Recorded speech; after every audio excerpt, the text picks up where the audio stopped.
الشيطان الرجيم بسم الله الرحمن الرحيم دا خپل تنقیدي اجلاس آغاز کوو غواړم چې دا اجلاس شروع د تلاوت کلام پاک نه شي رحمان مجلس صاحب ته خاص کوم چې هغوی تلاوت وکړي. أعوذ بالله من الشيطان الرجيم بسم الله الرحمن الرحيم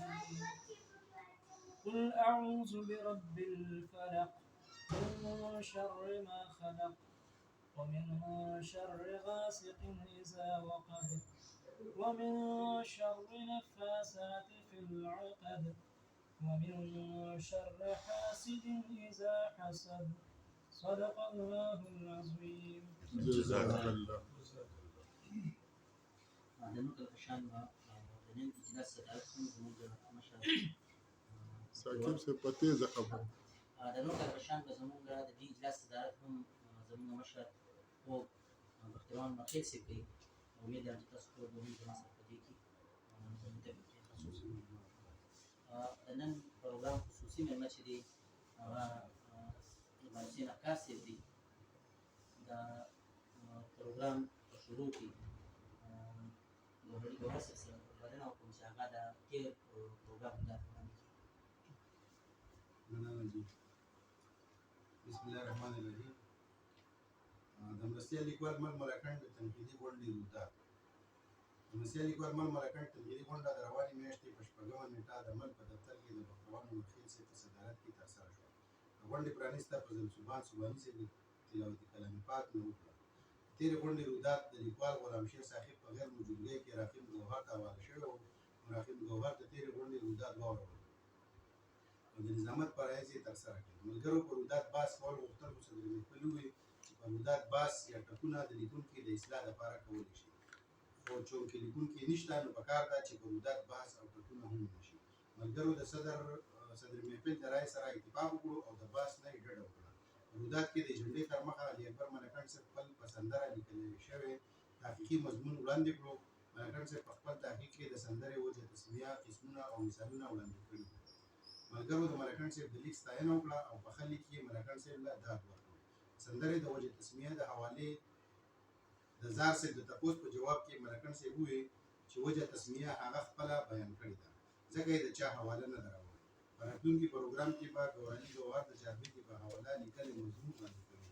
صدر محفل زار یوسفزي صاحب او علي اکبر ملکند صاحب ته خواست وکړو چې خپل دغه د سندرې او نظم په حواله لیکلي شوي مضامین هغوی ته حواله کړي چې محفوظ وساتل شي. دویم نشست کې ازاده مشاعره وشوه چې نظامت یې زار یوسفزي او صدارت یې سوباني صاحب ته حواله شو. راقم ګوهر د غږ نیوز لپاره مشاعره ریکارډ کړه. مشاعره کې چې کوم مشاعرانو برخه واخیسته په هغوی کې انورزاده انجان، محمد سلیم سلیم، علي محمد سحر، حضرت خان راهی، محمد ظهور، باچا سعید سعید، علي اکبر ملکند، زار یوسفزي او سوبان سوباني صاحب شامل دي. تارا ولم كان ډېر زبردست. څوک په دا باندې خبره کول غواړي کولی شي. مخکې به د صدر صاحب اجازت غواړي بیا به خبرې رودات باندې کله چې خبر وکړي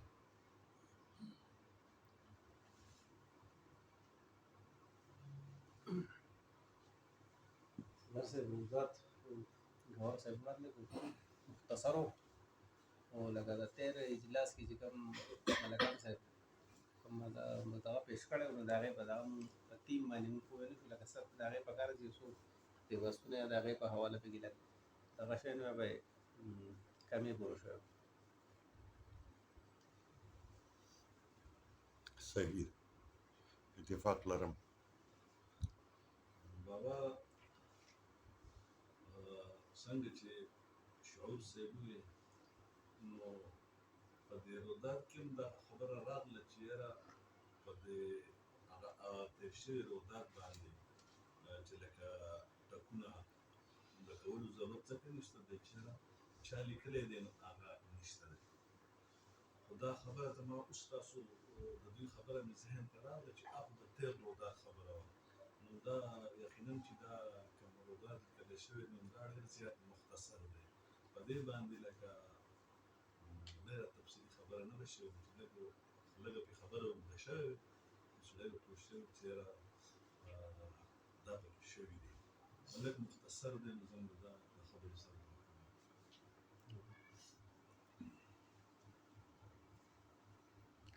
صحیح ده جی ښه جي څه خو نشته رسا صاحب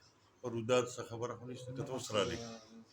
چې بس لږ څه به دا دور ډېر اډوانس دی بس مختصر الفاظ دي وایي قادري صاحب یې په وړه ژبه خوږې خبرې ښې دي د هر چا سره بس ښې خبرې ښې دي مطلب به داستانونه په کار نه دي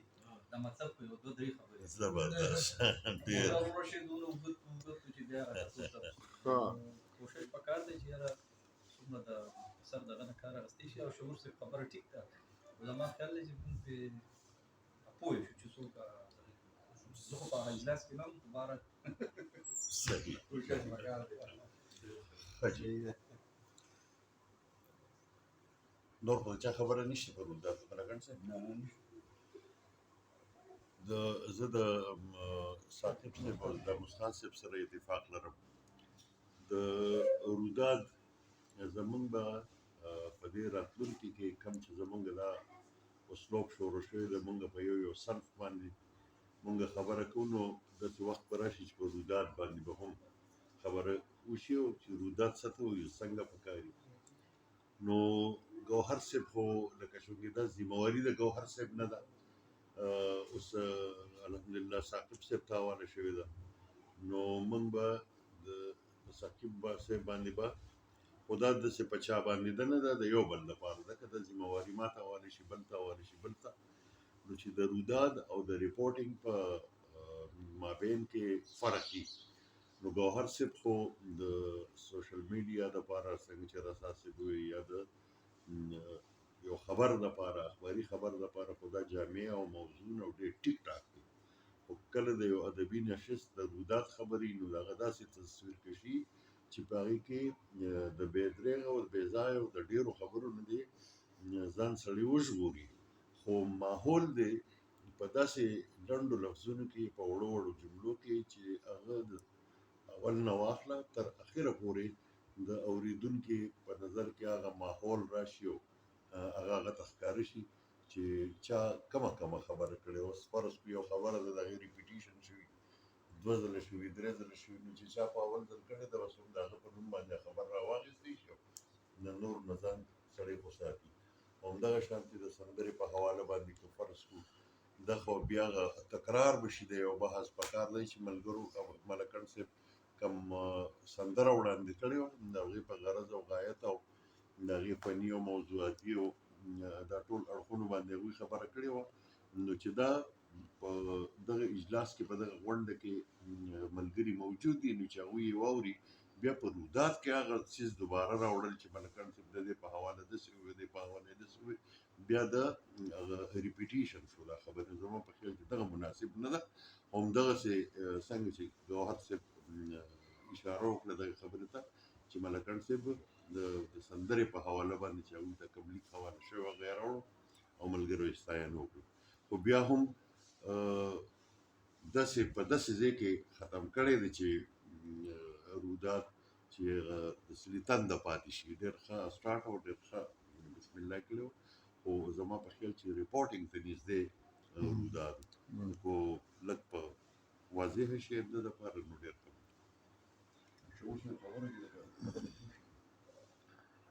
جی ثاقب صاحب